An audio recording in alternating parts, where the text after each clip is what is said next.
Hey guys, ಎಲ್ಲರಿಗೂ ನಮಸ್ಕಾರ. ಇವತ್ತಿನ ಒಂದು ವಿಡಿಯೋದಲ್ಲಿ ತುಂಬಾ ಜನ ಬಂದು ನೀಟ್ ಅಪ್ಲಿಕೇಶನ್ ಬಗ್ಗೆ ಕೇಳ್ತಿದ್ರಿ. ಇವತ್ತಿನ ಒಂದು ವಿಡಿಯೋದಲ್ಲಿ ನೀಟ್ ಅಪ್ಲಿಕೇಶನ್ ಅಲ್ಲಿ ಏನೆಲ್ಲ ಒಂದು ಬದಲಾವಣೆ ಆಗಿದೆ, ಇವಾಗೇನು ಮರು ಪರೀಕ್ಷೆ ಇದೆ ಜೂನ್ 21ನೇ ತಾರೀಕು, ಏನೆಲ್ಲ ಬದಲಾವಣೆ ಆಗಿದೆ ಅಂತ ಹೇಳ್ಬಿಟ್ಟು ಇವತ್ತಿನ ಒಂದು ವಿಡಿಯೋದಲ್ಲಿ ತಿಳಿಸ್ಕೊಡ್ತೀನಿ. ಇನ್ನು ಚಾನಲ್ಗೆ ಸಬ್ಸ್ಕ್ರೈಬ್ ಮಾಡ್ಕೊಂಡಿಲ್ಲ ಅಂದ್ರೆ ಸಬ್ಸ್ಕ್ರೈಬ್ ಮಾಡ್ಕೊಂಡು ಪಕ್ಕದಲ್ಲಿರುವಂತ ಒಂದು ಬೆಲ್ ಐಕಾನ್ ಕ್ಲಿಕ್ ಮಾಡೋದು ಮರಿಬೇಡಿ.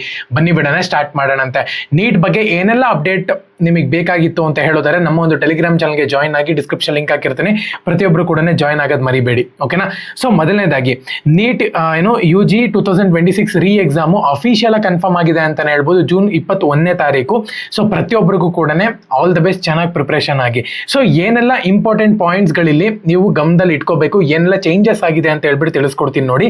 ಯಾವುದೇ ಒಂದು ರಿಜಿಸ್ಟ್ರೇಷನ್ ರಿಕ್ವೈರ್ಮೆಂಟ್ಸ್ ಇಲ್ಲ ಈ ಸತಿ. ಹಳೆ ರಿಜಿಸ್ಟ್ರೇಷನ್ ಅನ್ನೇ ನಿಮಗೆ ಫಾಲೋ ಆಗುತ್ತೆ. ಮತ್ತೆ ನೀವು ಫೀಸ್ ಪೇ ಮಾಡುವಂತ ಒಂದು ಅವಶ್ಯಕತೆ ಇಲ್ಲ. ಮತ್ತೆ your old application remains valid ಅಂತ ಹೇಳ್ಬಿಟ್ಟು ಮೆನ್ಷನ್ ಮಾಡಿದ್ದಾರೆ. You will get a new admit card ಬಂದ್ಬಿಟ್ಟು ನೀವು ಡೌನ್ಲೋಡ್ ಮಾಡ್ಕೊಳ್ಳಿ. ನಿಮಗೆ NTN ಅವರು ನ್ಯೂ ಅಡ್ಮಿಟ್ ಕಾರ್ಡ್ನ ಕೊಡ್ತಾರೆ. ಓಕೆನಾ? ಸೊ ನೆಕ್ಸ್ಟ್ ಬಂದ್ಬಿಟ್ಟು ಎಕ್ಸಾಮ್ ಸೆಂಟರ್ ಮೇ ಚೇಂಜ್, ಅಂದ್ರೆ ಎಕ್ಸಾಮ್ ಸೆಂಟರ್ ಬಂದ್ಬಿಟ್ಟು ಕೆಲವೊಂದು ಕಡೆ ಚೇಂಜಸ್ ಆಗೋ ಚಾನ್ಸಸ್ ತುಂಬಾ ಜಾಸ್ತಿ ಇರುತ್ತೆ ಅಂತ ಹೇಳ್ಬಿಟ್ಟು ಮೆನ್ಷನ್ ಮಾಡಿದ್ದೇನೆ. ಏನಕ್ಕಪ್ಪ ಅಂದ್ರೆ ಈ ಒಂದು ರೀ ಎಕ್ಸಾಮ್ ಆಗಿರೋದ್ರಿಂದ ಸ್ವಲ್ಪ ಸೆಂಟರ್ಸ್ಗಳು ಚೇಂಜ್ ಆಗುತ್ತೆ. ಪ್ರತಿ ಎಕ್ಸಾಮು ಕೂಡ ಇದೇ ತರ ನಡೆಯುತ್ತೆ. ಸೊ ಸಿಲೆಬಸ್ ಎಲ್ಲೂ ಕೂಡ ಏನು ಚೇಂಜಸ್ ಇಲ್ಲ. ಔಟ್ ಆಫ್ ಸಿಲೆಬಸ್ ನಿಮಗೆ ಕ್ವಶನ್ಸ್ ಬರೋದಿಲ್ಲ, ಟಫ್ ಆಗಬಹುದು ಕ್ವಶನ್ಸ್, ಇದು ಜ್ಞಾಪಕ ಇರಲಿ. ಓಕೆನಾ? ಸೊ ಎಕ್ಸ್ಪೆಕ್ಟೆಡ್ ನೋಡ್ಕೊಳ್ಳೋದಾದ್ರೆ ನಿಮ್ಗೆ ಇಲ್ಲಿ ಲೇಟೆಸ್ಟ್ ಎಕ್ಸ್ಪೆಕ್ಟೆಡ್ ನೋಡ್ಕೊಳ್ಳೋ ಫಿಸಿಕ್ಸ್ 45, ಕೆಮಿಸ್ಟ್ರಿ 45, ಮತ್ತೆ ಬಯಾಲಜಿ ಮತ್ತೆ ಜಿಯಾಲಜಿ ಬಂದ್ಬಿಟ್ಟು 90 ಅಂತ ಹೇಳ್ಬಿಟ್ಟು ಮೆನ್ಷನ್ ಮಾಡಿದ್ರೆ total 180 ಮಾರ್ಕ್ಸಿಗೆ.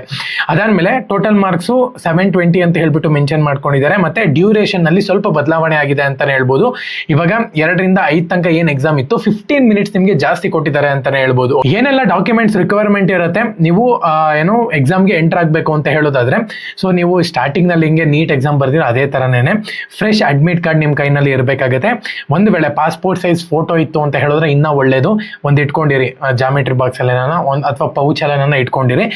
Valid ID proof, Aadhaar card ಅಥವಾ ವೋಟರ್ ID ಇತ್ತು ಅಂದ್ರೆ ವೋಟರ್ ಐಡಿನ ಇಟ್ಕೊಂಡಿರಿ, ಅಥವಾ ಪ್ಯಾನ್ ಕಾರ್ಡ್ ಇತ್ತು ಅಂದ್ರೆ ಪ್ಯಾನ್ ಕಾರ್ಡ್ ಇಟ್ಕೊಂಡಿರಿ. ಮತ್ತೆ ಒಂದು ವಾಟರ್ ಬಾಟಲ್ ಇಟ್ಕೊಂಡಿರಿ. ಅದಾದ್ಮೇಲೆ ನಿಮ್ಗೆ ಇಲ್ಲಿ ಸಿಂಪಲ್ ಬ್ಲೂ ಅಥವಾ ಬ್ಲ್ಯಾಕ್ ಪೆನ್ನು ಇಟ್ಕೊಂಡಿರಿ. ಯಾವ್ದು ಇನ್ಸ್ಟ್ರಕ್ಟ್ ಮಾಡಿರ್ತಾರೋ ಆ ಒಂದು ಪೆನ್ನ ಇಟ್ಕೊಳ್ಳಿ. ಓಕೆನಾ? ಸೊ ಇಷ್ಟು ಇನ್ಫಾರ್ಮೇಶನ್ ನಿಮಗೆ ತಲುಪಿಸಬೇಕಾಗಿತ್ತು, ಅದಕ್ಕೋಸ್ಕರ ವಿಡಿಯೋ ಮಾಡ್ತಿದ್ದೀನಿ. ಚಾನಲ್ಗೆ ಸಬ್ಸ್ಕ್ರೈಬ್ ಮಾಡ್ಕೊಂಡಿಲ್ಲ ಅಂದ್ರೆ ಸಬ್ಸ್ಕ್ರೈಬ್ ಮಾಡ್ಕೊಂಡು ಪಕ್ಕದಲ್ಲಿರುವಂತ ಒಂದು ಬೆಲ್ ಐಕಾನ್ ಕ್ಲಿಕ್ ಮಾಡೋದು ಮರಿಬೇಡಿ. ಎಲ್ಲರಿಗೂ ಕೂಡ ನೀಟ್ ವಿದ್ಯಾರ್ಥಿಗಳಿಗೆ ಆಲ್ ದಿ ಬೆಸ್ಟ್, ಚೆನ್ನಾಗಿ ಎಕ್ಸಾಮ್ ಬರೀರಿ. ನಮ್ಮ ಒಂದು ಚಾನಲ್ಗೂ ಕೂಡ ಸಬ್ಸ್ಕ್ರೈಬ್ ಮಾಡ್ಕೊಳ್ಳಿ. ನೀಟ್ ಎಕ್ಸಾಮ್ ಬರೋ ತನಕ ಏನೆಲ್ಲ ಅಪ್ಡೇಟು NTA ಕಡೆಯಿಂದ ಬರುತ್ತೋ ನಾನು ಅದನ್ನ ನಿಮಗೆ ತಿಳಿಸ್ಕೊಡ್ತಿರ್ತೀನಿ. ಓಕೆನಾ? ಜೈ ಹಿಂದ್, ವಂದೇ ಮಾತರಂ.